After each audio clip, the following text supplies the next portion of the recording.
My little grill on my little patio caught on fire recently. Don't worry, everyone's clearly okay, we handled it. Where I live, it's been a heat wave, right? It's been just freaking so hot that most of the month, in retrospect, I realized that I've been continuously saying things like, it's too hot, I can't breathe, I can't take this heat, I'm burning up. And my AC in my house and also in my car is currently broken as well. So that just intensifies the heat that I've been feeling. My fire alarms in my house, they keep going off randomly at the wee hours in the morning, especially around 3 a.m.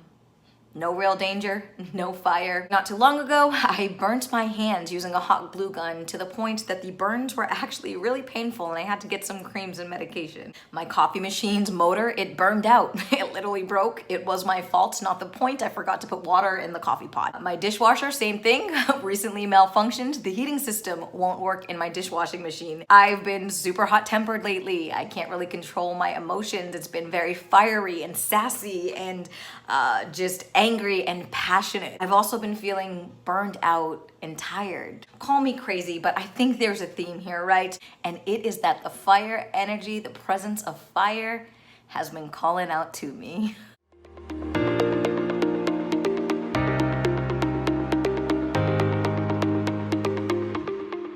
Hey, it's your girl Abby, aka New Age Coach here, and I am lighting the way for those on their way to the light. And to my soul vibers, that is those of you who are already subscribed, thank you. Anyone new just tuning in, welcome. On this channel, we talk all things self and soul development. So if you like that vibe and want to join the tribe, hit subscribe. Yes, soul vibers, you probably got the memo that this video is going to be about fire, and specifically about an experience, and really more, I wouldn't even call it an experience. I'm gonna call it like a transformative life event. I think that everything that happens to us or comes our way in life can be used as a message, as a lesson, as the universe trying to communicate to us, right? So all of those examples I opened this video up with, right? Whether at the time I knew it or not, those were setting me up to be able to participate in my very first fire walk.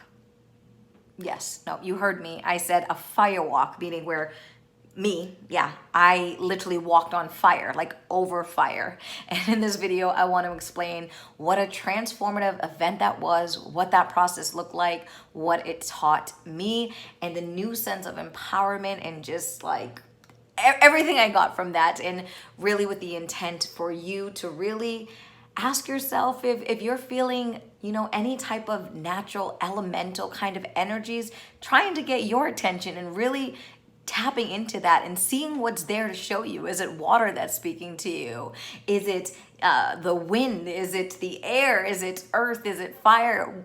Something speaking to you in these little ways that if you're willing to pay attention, you'll connect the dots the way I did over this past weekend for this fire walk. So the first thing I want to talk about is really what the prep work looked like for a ceremony like this. And yes, there was prep work because there's always work to be done when you go inside, right? Spirituality is just not a fad. It's not just something you show up for and the ego takes over to say, hey, I'm gonna go walk on fire because it's cool. No, it's very ceremonious, it's very sacred, it's very powerful, and you don't treat it as anything less, right? So there is some self-reflection and work that needed to go in to prepare yourself for this event. And honestly, it becomes kind of like a joke as we were talking about this at the ceremony. It's the minute you actually sign up and actually register for the event, that's when that true work actually starts happening. Weird stuff starts happening. Electricity in the sky, I was seeing lightning, all this weird stuff kept happening beyond those examples I gave you at the beginning of the video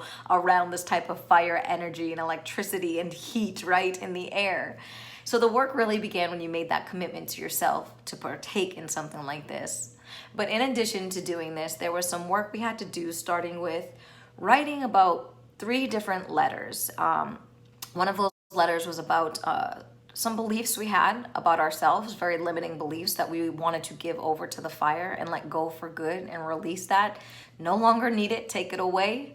Another letter that we had to write to ourselves and really self-reflect on our themes that we notice that keep coming up in our lives, and same premise, things that just keep sabotaging what we're trying to do and who we are. We know we aren't those themes, and just how to break free from creating those same patterns and really, again, release those themes to the fire so that we can let the new energy in. And then we also had to prepare some sacred herbs to take with us, which I'll explain in a bit why. We also needed to make sure we came prepared by doing a really good salt cleanse. So with Epsom salt or sea salt, if you're into the spirituality kind of realm and just holistic health, you understand the cleansing properties of salt and all the benefits that salt gives to us, including removing and cleansing ourselves before we go into something as sacred as this. Last thing we did is really offer on my way there. We offered a penny to the road on the house to signify to the universe that we were on our way. We were coming, baby. Like, there's no turning around at this point. It's letting that attention be known as your car pulled out of the driveway that you're coming to that fire. Those are pretty much the basics of completing the checklist of homework so that you could go into that ceremony 100% ready to change your life. And that's exactly what that fire did. Again, it was transformative. But what I want to do is give the disclaimer here that I really don't have any video footage of this whole experience, right? Because one, it is super, super, again, like I said, sacred, and you don't want to be disrespectful for anybody's experience, right? You want to create a sacred space where people feel comfortable, vulnerable.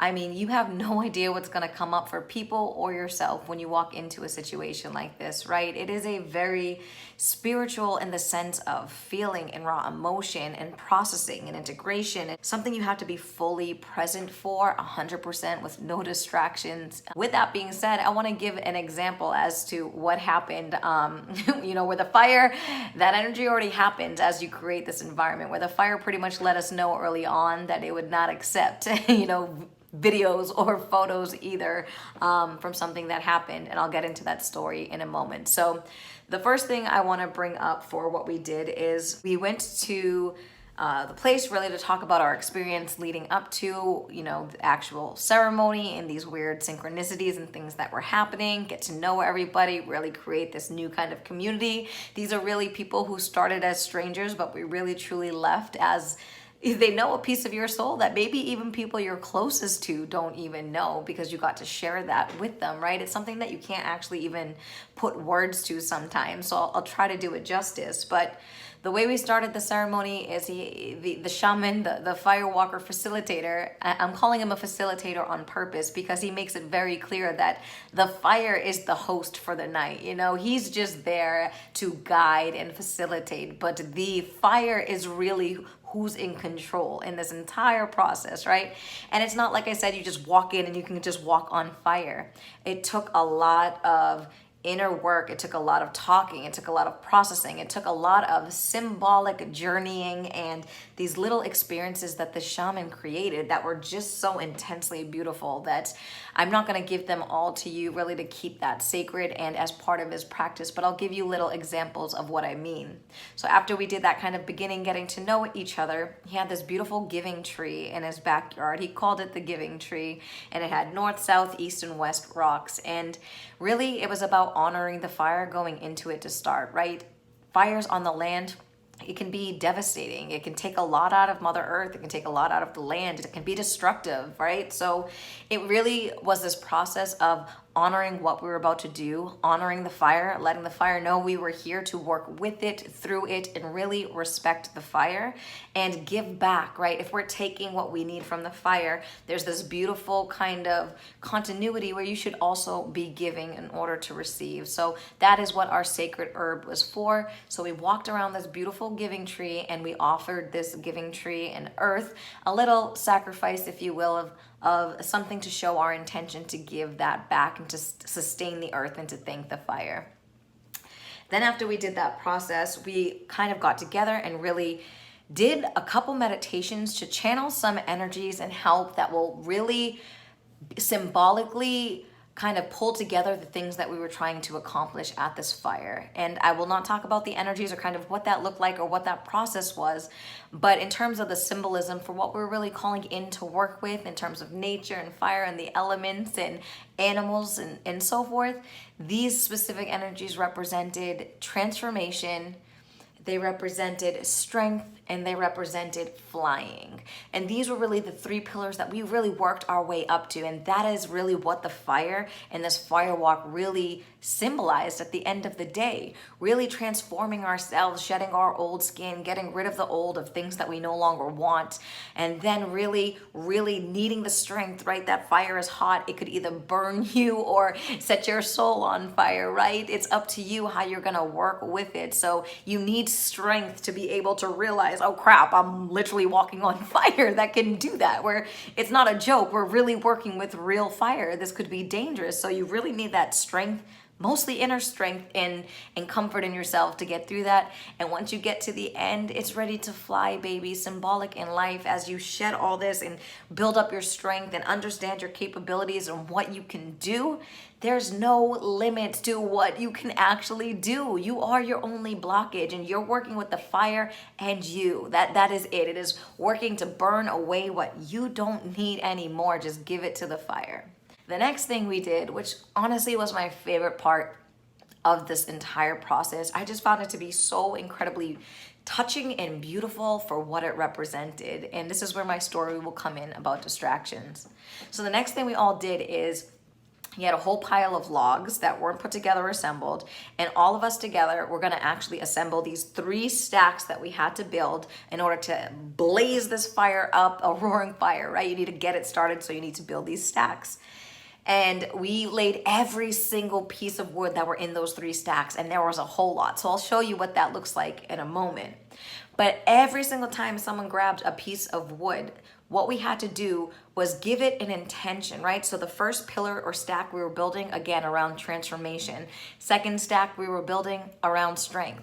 Third stack we were building around flying. So every time we put a piece of wood down for whatever specific stack that was, we gave it an intention out loud to say, this is what we're putting into this to build the fire. It's gonna help us get through this fire and what we want to bring forward in kind of this new life. So for example, under the transform stack, if you took a piece of wood that you were putting on top of that to build it, you might say something like, evolution. You're putting intention of evolving through the piece of wood you're laying, or through empowerment, or whatever intention, or love, or whatever you want. You're giving your loving compassion, energy, and intention into every single piece of wood. And I just thought that was like the most beautiful, like I can't even put into words what that felt like to use your voice and just speak these beautiful things and call them into the life you're trying to build for yourself and the person you're trying to step into be. With that being said, after we built up our stacks, right, the shaman basically said,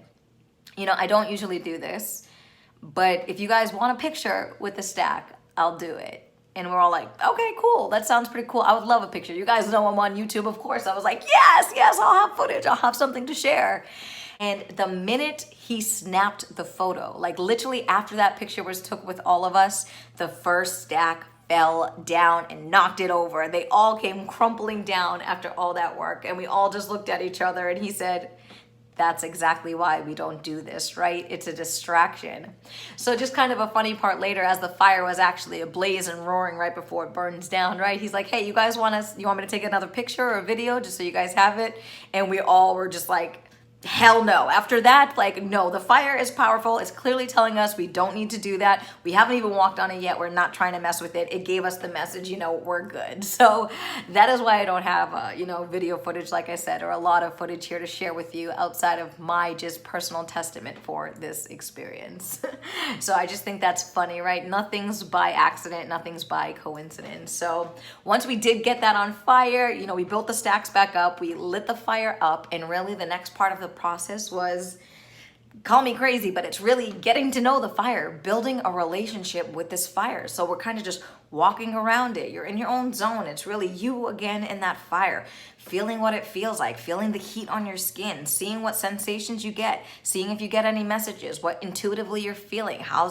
What's it bringing up or stirring up? Is it fast paced? Is it slow paced? Just moving, like you just couldn't stop moving. You just had to keep going and walking around this fire and working with how it felt. And for me personally, there was a sense of kind of panic at first. Like the moment I felt that intense heat on my face, I literally thought my face was gonna melt off. And I thought like, how in the world? This fire was taller than I was. It was literally like, it looked like a wildfire. It was insane. And I just was like, how am I going to do this? And just the intensity of it brought me back to all those little experiences of the intensity of heats and flashbacks of all these weird little synchronicities. And in this moment of working with this fire, it was almost like a movie reel in my head that was like all of those little things, they were getting me ready for this exact moment to work with this fire, like to let everything I've got into this fire.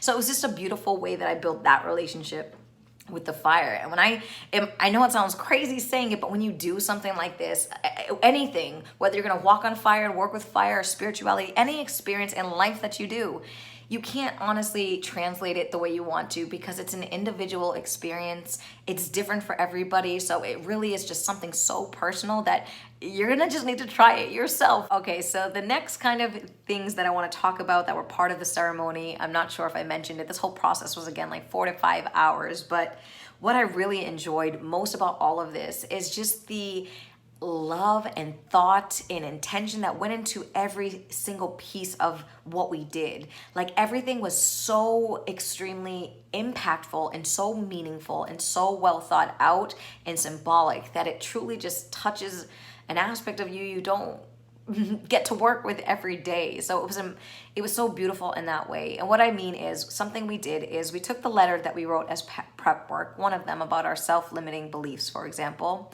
and we had to go around his yard and choose physical representations, physical manifestations of this limiting belief. So for example, one of mine that I wrote in my letter was feeling stuck. I'm always stuck. I can't move forward, like whatever it is. There's always something my way, or I'm self-helpless, or I'm just stagnant or complacent. So what I had to do is kind of look for something in the yard that was symbolic of that limiting belief. So for example, I chose just a stick, a small little stick. I purposely chose the small little stick because I always feel like I get the short end of the stick. The stick are sticky in terms of like, being a stick in the mud, like boring, not going anywhere, just stuck there. Whatever that means for you, you could have chosen anything. But what was so meaningful about it was one, it really took everything you're feeling inside and it helps you externalize it, which makes it easier to let it go. That's a lesson we can all take with us. That's why we should be writing. That's why we should be speaking. That's why we need to get everything we have inside out so that we can see it and deal with it and confront it and let it go. So I just thought that was so beautiful. And we ended up giving those things to the fire. But what was so meaningful about once we all came back to reflect on the items we chose to represent these limiting beliefs, we all took a look around at everybody's hands and they were full of things that were half dead or broken or dilapidated or rotten, if someone chose a piece of fruit. It was just a really sad kind of like a moment of truth where we all kind of got it at the same time. The memo was like, oh, look at what's been living inside of us. Like, this is a sad kind of vision here of everything we chose. So that's what made it so meaningful to actually watch us all just give those things to the fire to let it burn away. The next thing I want to talk about, this piece actually scared me more than the actual firewalk, I think, ended up scaring me. What we did is we took a bow and arrow. Yes, this facilitator gave us a bow and arrow. It's this guy right here. I don't know if you can tell, but this was all one piece at first, a very long bow and arrow. I'm not sure if you can see the point of this. Long story short, so I don't drag this on, we had the bow and arrow pointed at the soft spot in our neck where it dips. So we had to stand like this with the bow and arrow in its entirety pointed at our throat here. And he stood at the other end of this with a piece of wood. So no hands involved for the shaman, the facilitator, or with you. It's just held by that piece of wood at your throat. And we had to project and scream through our voice, using our voice, about one of these themes or self-limiting beliefs. Again, just getting it out and just using the power of your voice to speak your truth that you no longer need anymore, and to show yourself you can do freaking hard things like being vulnerable, like saying that out loud, and step into it. Really step into it and own it so you can let it go. And when I say step into, I literally mean you had to step into this to break the arrow with your throat. So yes, I broke this arrow by screaming out a self-limiting belief I had about myself to show this arrow that I hold more power over that self-limiting belief, and that I can do hard things, and that I can break something this physical and break a pattern in essence. That's what it symbolizes, right? This broken arrow, I can redirect it and reframe it. It can now go in the direction I want it to instead of where it was heading with that limiting belief. How freaking powerful, right? You know, you're leaving a ceremony breaking arrows with your throat, freaking walking on fire. Like, I literally feel like I could do anything. I could just do anything. Okay, there was so much more to this ceremony, but this video is getting super long, so I'm just gonna cut to the chase and jump right into when it was time to walk on the fire. After this blazing fire that we had going kind of tamed down, which was why we were doing kind of some of these other meaningful activities to let that happen, the firekeeper kind of smoothed it out to be this bed of hot coals for us, with like fires on the ends that were still like ablaze. So you kind of had this pathway of fire with the hot coal bed, and I'm gonna throw in a picture right on the screen here. So this is what we actually walked on. This picture was taken after we had all done it, right? It was the remnants of what we had left on that floor right there. What we did is we would just keep moving around the fire. When it was time, we all just got back up, kept walking and talking, and, you know, to yourself. It's really an individualized experience. There are people around you, but you're in a zone. You're locked in at this point. There's like no going back at this point for how high your vibe is. Even though you're processing things and icky things might come up, it almost kind of feels like you're on a natural high or drug, or something is with you, beyond you, but you're connected to like everything. That you can understand how it then becomes easy to walk on fire, because you're not alone. It really truly feels like you're not alone. Like, there's stuff going on that's just so freaking powerful that, again, I can't put into words. So you really keep walking until finally you feel called. It's all about your intuition, what you're feeling ready to do or not do. And when you feel called, you stepped right up to that opening path, and you really just looked at that fire and asked it internally, is this something I'm ready for it right now? And if you got your answer of yes, you walked. If the fire and you had a connection where the fire saying not this round, you just kept walking and doing your thing and feeling that energy and working with yourself until you got that intuitive nudge to go back, ask the fire again, am I ready now? Maybe you were and you walked it again, right? So it was a very individualized process while we were doing it together. So I thought that was also a beautiful lesson of the spiritual path and humanity overall. Definitely all of a sudden just got an urge to go right up to the fire, and really what you do is you stand in front of it, you yell out your name, you yell out what you're trying to leave on that fire. Like, you have to be committed. A lot of this really was using your throat chakra and really getting these things out. It might have been uncomfortable to say it out loud, but it needed to get out. So let that fire know what you were about to walk for, and you scream it out, and then something, like I said, just takes over you. You take that first step, and the first time I did it, it was just step by step, and conceptually, I knew I was walking on hot coals, but I could not understand how my feet were not burning.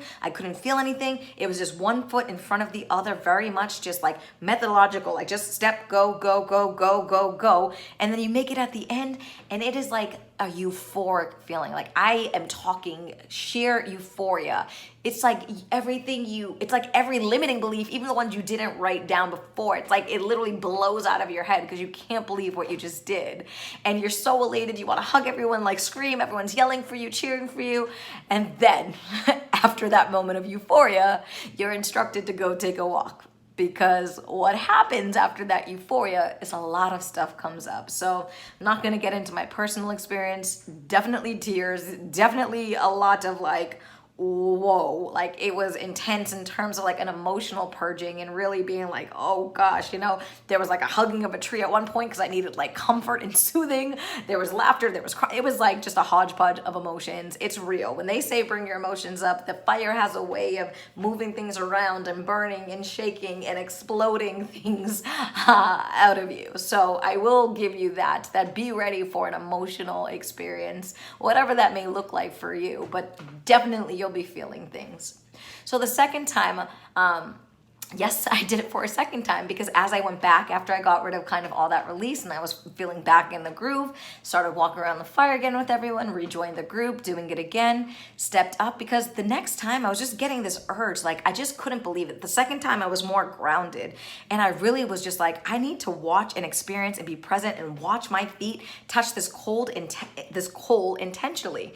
I just need to feel what it actually feels like. I couldn't believe how I could do that, and I wanted to be super in the moment. And this time, instead of letting go a limiting belief, my second walk felt more of me stepping into this fire that I know is waiting to explode into my new life purpose, into this new life, into this passion projects and new revised, new re-energized life that I just feel flaming inside of me. So this second walk, it was like, I'm not stuck anymore. I know my direction. I know my purpose. I can freaking walk on fire. I can do anything. And just like step by step, very consciously paying attention to how every step felt. And that one felt more kind of powerful to me than like the letting go to the fire, because we had a lot of that type of work moving up to it. But that second walk, you had the option to walk 3-4 times, as many times as you want. But after that one, it just felt like I was so fulfilled, like a sense of fulfillment like I just can't experience, where you just know.